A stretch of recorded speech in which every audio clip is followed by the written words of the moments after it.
स्वागत है दोस्तों आप सभी का अपने परिवार दीक्षित क्लासेस में। और कैसे हैं आप सभी। तो आज हमारा ये क्लास नंबर 2 है और हम इसमें देखेंगे।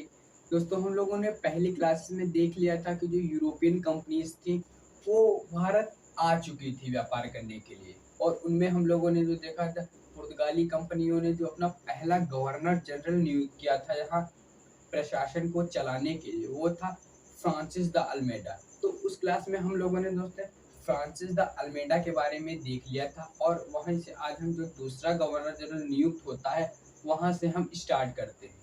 तो जो दूसरा गवर्नर जनरल दोस्तों नियुक्त होता है, वो जो दूसरा गवर्नर जनरल होता है वो होता है फ्रांसिस फ्रांसिस द अल्बुकर्क। जो दूसरा दोस्तों गवर्नर जनरल होता है वो होता है फ्रांसिस द अल्बुकर्क।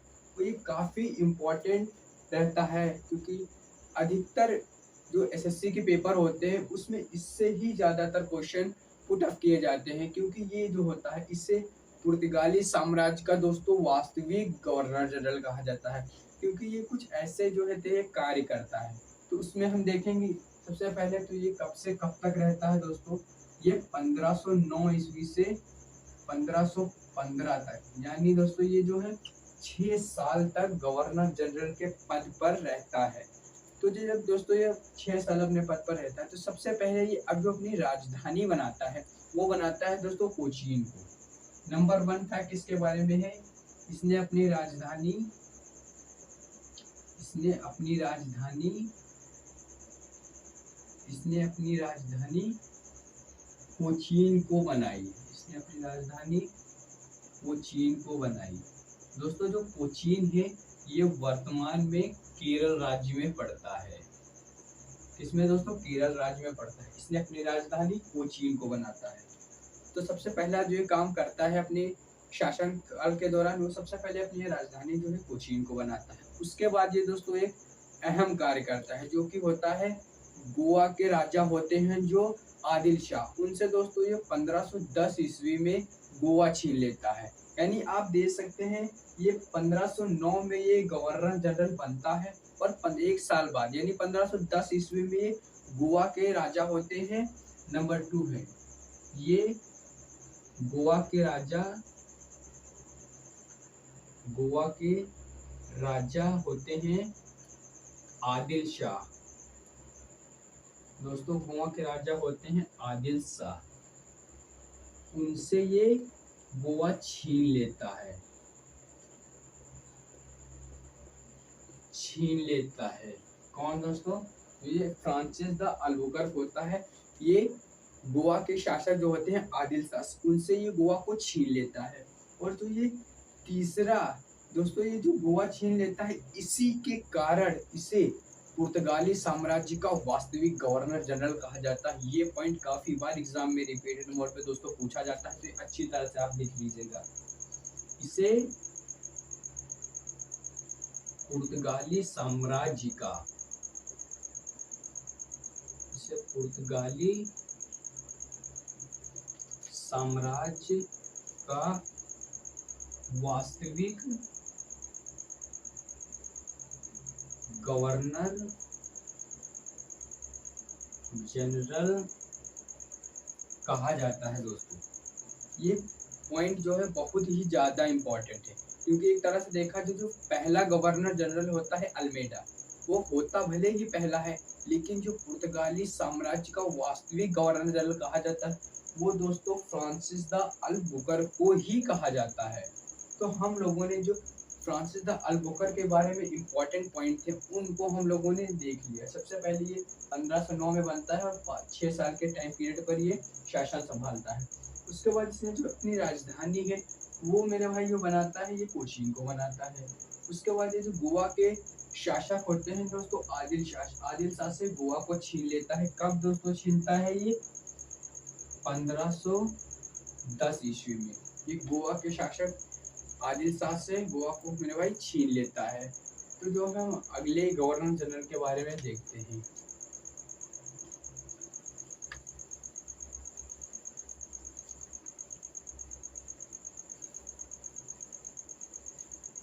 दोस्तों जो पुर्तगाली साम्राज्य का जो तीसरा गवर्नर जनरल होता है वो होता है नीनो डी कुन्हो।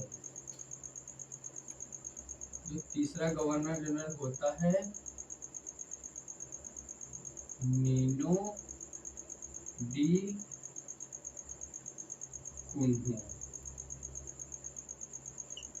ये दोस्तों जो रहता है 1529 से 1559।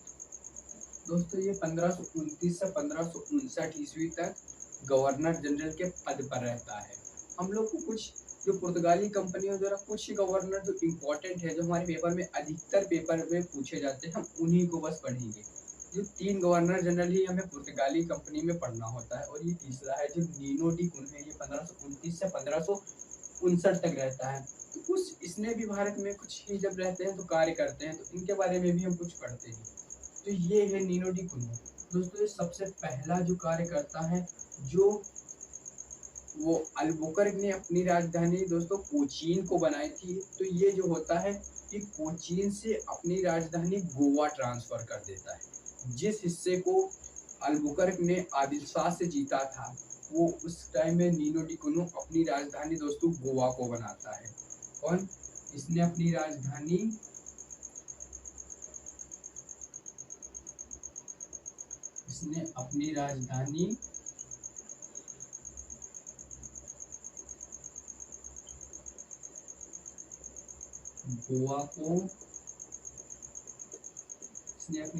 दोस्तों गोवा को बनाई। और ये जो गोवा को ये नीनो डी कुन्हो राजधानी बनाता है, उसके बाद जब तक पुर्तगाली कंपनी भारत में व्यापार करती है, तब तक दोस्तों जो गोवा होता है वो पुर्तगालियों का गढ़ रहता है। यानी कि हम देखेंगे कि भारत की स्वतंत्रता मिलने के बाद तक, जब 1961 में गोवा जो ये जो पुर्तगाली होते हैं गोवा को जब आज़ाद करते हैं, तब तक जो होता है एक तरह से गोवा ही उनका गढ़ बनता है। तो जो दूसरा नीनो डी कुन्हो का हम दोस्तों काम देखते हैं, ये क्या होता है 1535। दोस्तों ये 1535 ईस्वी में द्वीप को गोवा में मिला लिया।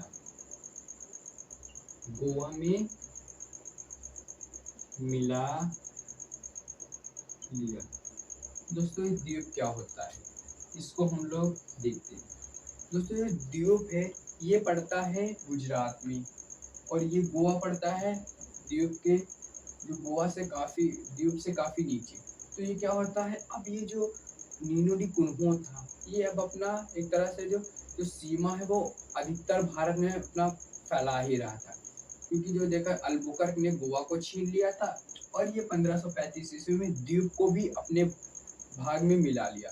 और 1559 ईस्वी में दोस्तों 1559 एडी में इसने दमन को भी मिला लिया। दमन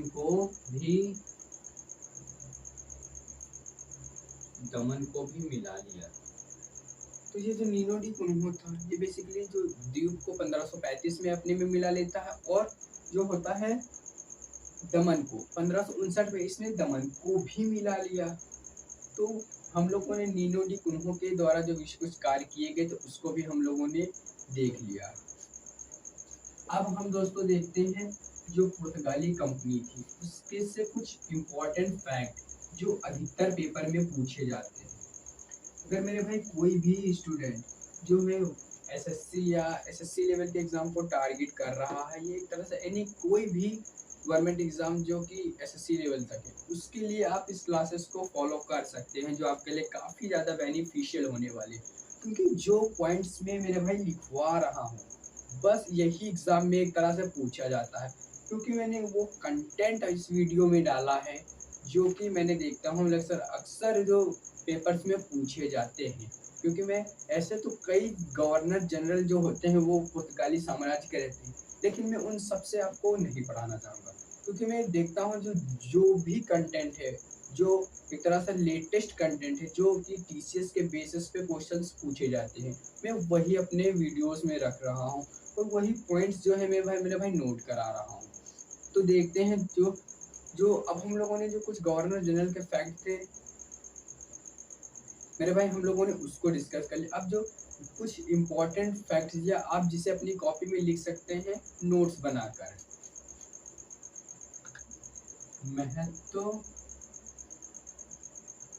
महत्वपूर्ण तथ्य,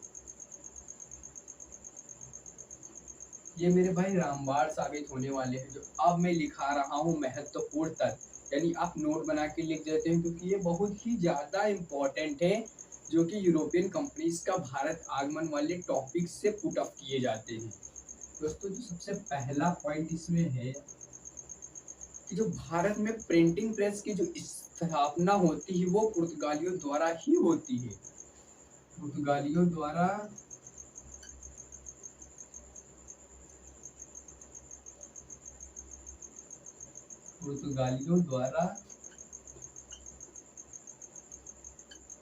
भारत में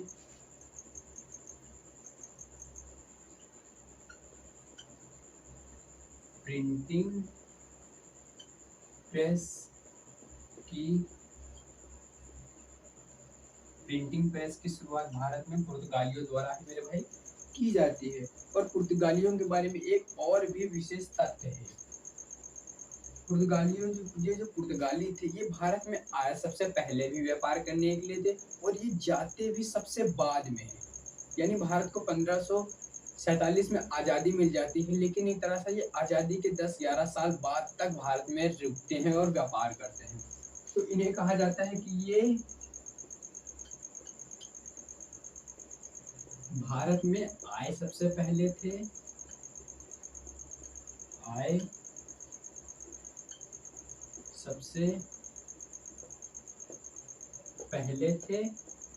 वह गए सबसे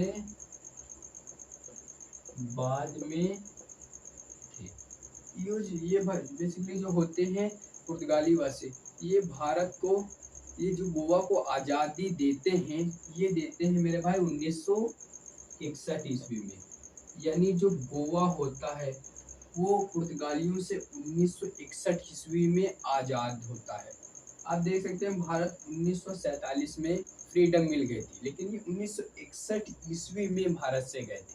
यानी आप देख सकते हैं कि आज़ादी के लगभग 14 साल तक बाद भी ये भारत में व्यापार किए थे। ये 2 पॉइंट्स हो गए। और ये जो तीसरा पॉइंट मेरे भाई होता है ये बहुत ज़्यादा जरूरी होता है। जो हम लोगों ने कुछ, ये क्या होता है ना कि जब दो कल्चर मिलते हैं तो होता है उसमें कुछ वो लोग कुछ हम लोगों से सीखते हैं और हम लोग कुछ उनके कल्चर से सीखते हैं। तो जो भारत में कुछ पुर्तगाली जो खेती बाड़ी लाए थे, खेती यानी एग्रीकल्चर जो भारत में लाए थे, तो उनमें कुछ विशेष थी। जैसे भारतीयों ने पपीता, तंबाकू, गन्ना व नारियल, ये जैसे जो खेती होती थी, ये सब हम लोगों ने जो है यूरोपियन यानी पुर्तगालियों से सीखा था, और कुछ होता था जो पुर्तगाली हम लोगों से सीखते थे। दोस्तों अब एक तरह से जो हम लोगों की पुर्तगाली कंपनी थी उसके बारे में हमारी सारी डिस्कशंस हो चुकी हैं और पुर्तगालियों का अंत हो चुका है। अब जो दोस्तों हम पढ़ते हैं वो दूसरी कंपनी के बारे में। जो दोस्तों दूसरी कंपनी होती है वो होती है डच। अब हम दोस्तों डच के बारे में पढ़ते हैं। दोस्तों जो दूसरी कंपनी होती है वो आती है डच ईस्ट इंडिया कंपनी।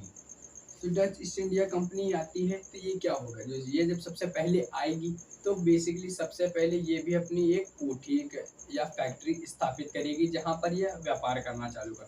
तो इसने जो बेसिकली सबसे पहले अपनी कोठी स्थापित करती है वो मेरे भाई करती है 1603 ईस्वी में।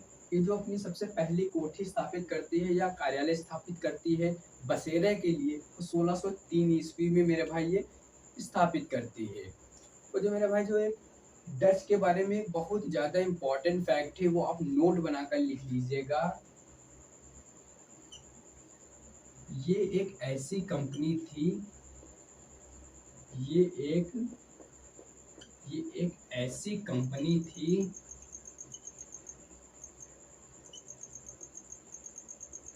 जो आई पहले थी व्यापार के लिए, जो आई पहले थी, लेकिन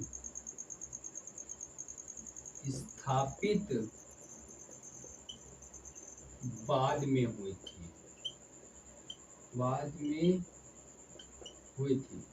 कहने का मेरा भाई मतलब ये है इस पॉइंट का कि ये जो डच ईस्ट इंडिया कंपनी थी, ये भारत में आई तो 1592 में थी, लेकिन जो इसकी स्थापना होती है वो मेरे भाई होती है 1602 ईस्वी में। हम आगे देखेंगे जब ब्रिटिश ईस्ट इंडिया कंपनी के बारे में पढ़ेंगे तो मेरे भाई ये कंपनी जो होती है वो 1592 में आई थी, लेकिन जो इसकी स्टैब्लिशमेंट ईयर है वो है 1602 ईस्वी में। तो जब हम ब्रिटिश ईस्ट इंडिया कंपनी के बारे में पढ़ेंगे तो ब्रिटिश ईस्ट इंडिया कंपनी इसके बाद आती है, यानी कि 1600 ईस्वी में आती है, लेकिन वो 1600 ईस्वी में इसकी स्थापना वर्ष होता है, लेकिन इसकी जो स्थापना ईयर है वो 1602 है। तो काफी बार पेपर में रिपीटेड मोड पे क्वेश्चन किया गया है कि कौन सी ऐसी कंपनी थी जो आई पहले थी लेकिन स्थापित बाद में हुई थी, तो वो थी मेरे भाई Dutch east India company.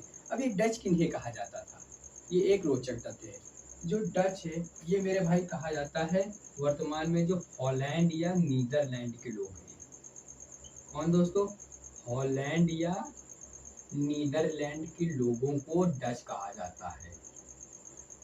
Holland या नीदरलैंड के लोगों को डच कहा जाता है। तो ये था मेरे भाई कुछ डच ईस्ट इंडिया कंपनी के बारे में। अब हम देखेंगे कि दूसरी कोई कंपनी के बारे में।